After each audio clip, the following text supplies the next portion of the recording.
Retour en plateau pour à présent Ombre et Lumière, faire passer les connaissances métaphysiques de l'ombre à la lumière. Et justement, tout ceci à la lumière de Maître Amoussa Raimi. Bonjour, bienvenue. Bonjour mon frère. Bienvenue. On rend grâce. Nous parlons aujourd'hui des armes métaphysiques des Amazones dahoméennes. Merci. Les armes métaphysiques, justement, quelles sont-elles?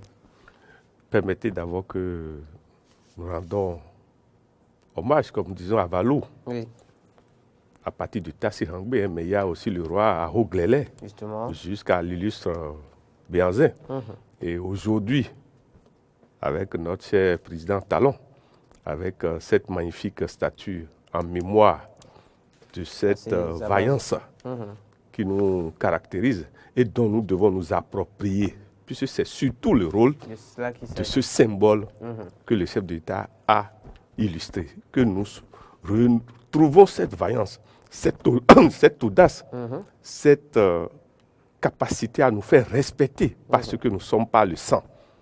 C'est pour vous dire que la femme d'abord dahoméenne et béninoise, le chef de l'État est en train de les inviter, de nous inviter à nous incorporer les lois du développement. D'accord. Parce que c'est d'abord ça. L'Amazone, l'âme de l'Amazone, l'âme métaphysique de l'Amazone, c'est d'abord tout ce qui fait que ce que vous ne voyez pas opère. D'accord. Ce que vous ne voyez pas opère. L'invisible. L'invisible, merci. Ça veut dire quoi? Le Dahomey avait compris que ce n'est pas seulement le monde physique qui fait qu'on combat. Ok. Il faut faire le avalou au passé.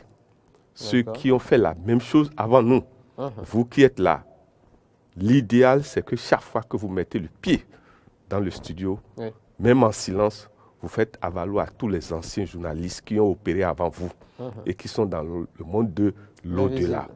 Vous verrez, quels que soient les ennemis qui vous entourent, présents comme passés comme futurs, ne pourront pas vous atteindre. Voilà. D'accord. L'armée dahoméenne de Code 8. On a fini de C'est savoir. déjà, beaucoup de gens ne savent pas que nous avons des codes de gérance, Ok. même jusqu'à aujourd'hui. D'accord. Vous savez, toute personne qui a le nombre 8 doit savoir qu'il est sous le code 8. Et D'accord. quand nous disons le code 8, remarquez, l'écriture du 8, c'est en deux cercles. Oui. Un cercle en bas et un cercle cercle en en haut. Mais il y a une frontière Mhm. que nous appelons le nœud gorgien. Oui. S'il vous plaît, ici, cette partie Oui. de l'être, c'est ça qui sépare la terre, le physique, de ce qui n'est pas physique, l'invisible. Le code 8 dit que quand quelqu'un est sous le code 8, ça veut dire quoi? Il collabore permanemment avec le monde invisible, ce que nous appelons l'égrégore des Amazones décédés, D'accord. l'égrégore de tous ceux qui ont tenu des armes et qui ont défendu la patrie et qui sont décédés. Permettez que nous rendons hommage à tous nos soldats, nos vaillants soldats qui sont tombés avec les attaques. Djihadistes à nos frontières. Quand vous Ça voyez que l'armée leur rend hommage, c'est le code 8 qu'on met en place va. D'accord. pour leur dire nous allons continuer vos œuvres que vous avez laissées. Nous allons continuer à soutenir ce que vous avez laissé, mais continuer à éclairer notre ombre du futur. Continuer à nous avertir sur ce que nous, nos yeux ne voient pas. Et continuer à nous inspirer sur les armes nouvelles pour combattre l'ennemi que vous avez combattu avec nous Avec de nous. votre vivant. Vivant. D'accord. En parlant des armes métaphysiques des Amazones dahoméennes, justement, il est impossible de ne pas faire un lien avec le clergé vaudou. Vous savez, merci mon frère, l'armée dahoméenne, ce n'est pas seulement les soldats, les généraux, les colonels, non. Il y a le clergé dahoméen. Quand on dit clergé dahoméen, vous avez d'abord les Rounon, les Bokono, mais il y a les Amanon que nous avons tendance à oublier. Ok. Ce que nous appelons aujourd'hui les phytothérapeutes. C'est pour vous dire quoi? Ces trois personnages, c'est-à-dire ces trois groupes de personnages, sont pratiquement intégrés dans l'armée dahoméenne. Ce sont ce qu'on appelle les maîtres de confiance pour les grands généraux, puisque c'est eux qui, dans le secret avec les généraux, étudient les armes invisibles, étudient pratiquement les codes de la destinée de chaque Amazone avant qu'on ne fasse la cooptation. Parce que dans l'armée dahoméenne, c'est la cooptation qui se fait. Okay. On ne prend pas pour prendre. On sait que vous avez les câblages. D'accord. Et le premier câblage, Point de vue métaphysique, évidemment. merci pour conduire. C'est-à-dire, on doit pouvoir savoir que vous avez l'audace et le courage. Sinon, on ne vous prend pas. D'emblée. Donc, on a parlé des Bokono, des Amanon et des Hunnons. Tu sais, le voilà. clergé dahoméen, le clergé vaudou est composé d'abord des Hunnons, des Bokono et des Amanon. Permettez que nous rendons hommage à tous nos illustres Hunnons, de toutes les divinités, au Ogou, Revioso, Tron, que nous les rendons avec tous hommage, surtout pour leur geste noble d'avoir été au palais voir nos illustres œuvres. Puis ils sont liés à ces œuvres par le sang et par l'égrégore de tous ceux qui ont vécu, ont fait les mêmes choses avant eux. En parlant de divinité, justement, celle au goût a un lien assez prononcé avec l'armée dahoméenne. Vous allez voir que le roi Gézo avait même son temple au goût. C'est pour vous dire quoi? Quand on dit l'armée, normalement, l'armée est sous la divinité principale au goût.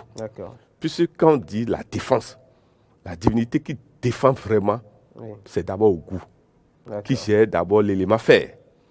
Mais quand on dit l'élément fer, vous comprenez, ça veut dire quoi? Ogou gère toute forme d'arme. Quand parfois vous êtes là et vous êtes sous l'autorité de Ogou, vous allez voir que si l'ennemi prépare des armes que vous n'avez pas, Ogou viendra vous avertir. D'accord. Et en même temps, vous dotez vous aussi d'armes supérieures. Je ne sais pas si vous me comprenez. Ou carrément, Ogou est capable de vous donner l'invisibilité pour pouvoir détraquer l'ennemi. Parce que Ogou ne vit pas comme les autres entités, comme on voit. Ogou vit sous le sol, s'il vous plaît. Exactement comme dans la fraîcheur, nous revoyons des escargots. Mais on se demande, les escargots étaient où? Donc cela surgit au moment opportun. Merci. D'accord. Il s'agit évidemment de faire en sorte que les uns et les autres se réapproprient leur histoire. Merci. On va dire l'histoire de leur civilisation, l'histoire de leur spiritualité. On parle de la spiritualité africaine surtout. Quel est le parallèle qu'on peut faire avec la spiritualité occidentale, par exemple, en parlant de divinité au goût, ou même le Tolegba dont on va parler un peu plus tard. C'est Saint-Michel. C'est l'archange Saint-Michel, s'il vous plaît. S'il vous plaît, je peux vous... Ça permet aux uns aux autres de se retrouver. Je peux vous dire quelque chose, mes frères et sœurs. Je vous en prie, je suis musulman.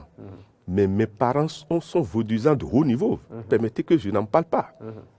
Ma maman est un haut yaoucha. C'est pour vous dire que le problème n'est pas de ne pas être musulman ou de ne pas être chrétien. Parce que ce sont des valeurs nobles. Qu'on doit faire la différence entre le contenu des valeurs nobles et parfois ceux qui disent qu'ils sont la chose. C'est deux choses différentes. Je peux être noir et être musulman et un mauvais exemple de l'islam. Comme je peux être noir et chrétien et être mauvais exemple de l'Église. Vous allez voir que s'agissant des codes universels que Dieu nous a donnés, tout est parti de l'Égypte, mes frères et sœurs. Les correspondances que vous allez voir, Vierge Marie, Jésus, Saint-Michel, Gabriel, je vous en prie, tout est parti de l'Égypte. Ont leurs noms originaux dans l'Égypte, s'il vous plaît. Dans les noms et dans la langue égyptienne. On reviendra. On reviendra sur cet aspect des choses. Parlons du Tolegba. Nous voyons sa correspondance aussi. Le Tolegba, d'abord, le principe du Tolegba, si nous devons prendre une nation, c'est le roi. D'accord. Mais si nous devons prendre aujourd'hui nos pays, c'est le chef de l'État. Ça veut dire que notre Tolegba national aujourd'hui, c'est Talon. Mais nous avons eu des Tolegba passés. Permettez que nous les rendons aussi hommage.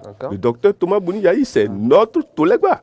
Notre grand-père, Souglo, Nicéphore Souglo, c'est notre Tolegba. Et nous avons la chance au Bénin, nous avons deux Tolegba vivants. Les autres, nous devons toujours leur rendre hommage. Merci. Surtout Mathieu Kérékou, nous devons toujours leur rendre hommage. C'est pour vous dire que la notion de Tolegba, c'est d'abord la notion du sommet de la pyramide. Or, vous verrez que c'est celui qui est au sommet de la pyramide qui surveille et qui protège la base de la pyramide. C'est la loi qui s'illustre par le Tolegba. Pour vous dire que c'est le veilleur permanent. C'est-à-dire qu'il n'y a pas d'armée dahoméenne sans le Tolegba, évidemment. Il n'y en a pas. Qui est le roi. Puisque quoi que ce soit qui quitte les ancêtres, qui quitte le monde Dieu, le monde des planifications de Dieu, ça doit passer par le sommet de la pyramide, donc Tolegba, avant de descendre à la base. D'accord. Mathieu, c'est à présent pour finir. Ombre et lumière de ce jour, arme des sons. D'abord, l'armée dahoméenne avait décodé ce que nous appelons des sons déstabilisateurs liés aux organes principaux dans le corps. D'accord. Nous aurons l'occasion de revenir sur maintenant cette correspondance analogique pour dire qu'il y a des sons, mon frère. Quand on émet ces sons tout de suite, vous commencerez, si vous n'êtes pas vous aussi un initié, vous allez commencer à avoir de la diarrhée. Carrément. Il y a des sons, quand on émet tout de suite, vous allez voir que vous ne pouvez plus respirer. Wow. Il y a des sons, quand on émet, vous ne comprenez pas pourquoi le monsieur est devant le juge ou devant l'avocat au tribunal et il n'arrive plus à émettre de son. Lui qui bavardait avec force tout à l'heure, il a perdu la voix. Il devient faune. Arme et scarification. Et permettez que nous rendons hommage à tous ceux qui portent des scarifications jusqu'à aujourd'hui. C'est notre tradition. Ce sont des marques d'entité supérieure que le Dahoméen a découvert. Et ce sont des marques, excusez-moi, remarquez tous ceux qui ont osé faire le malin et ont dit « je ne porte pas ».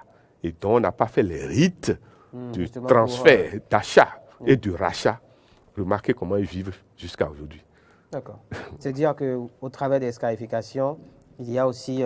nous sommes rattachés à un monde invisible. Voilà. C'est une sorte d'arme aussi, finalement. Pour finir, les armes et les bains de feuilles.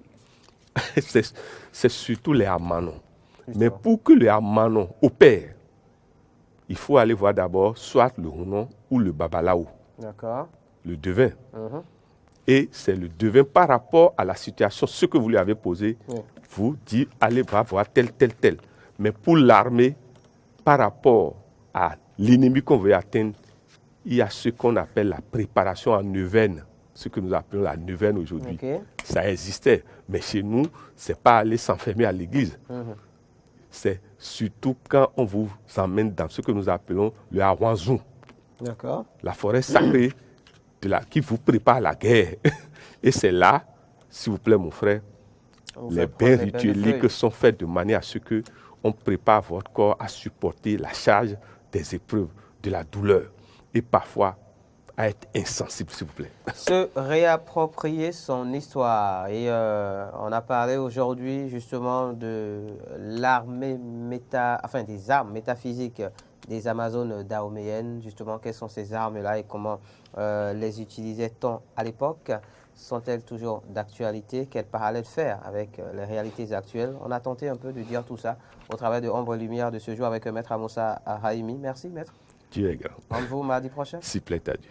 Ce sera essentiellement ça, Matin d'Éden de ce jour, en espérant que vous avez passé une excellente matinée en notre compagnie et que vous avez pu apprendre de nouvelles choses. Si c'est le cas, on vous prie demain sur ce plateau, Loris Fadi Davos sera là avec tous ses invités pour un numéro encore plus plaisant de Matin d'Éden.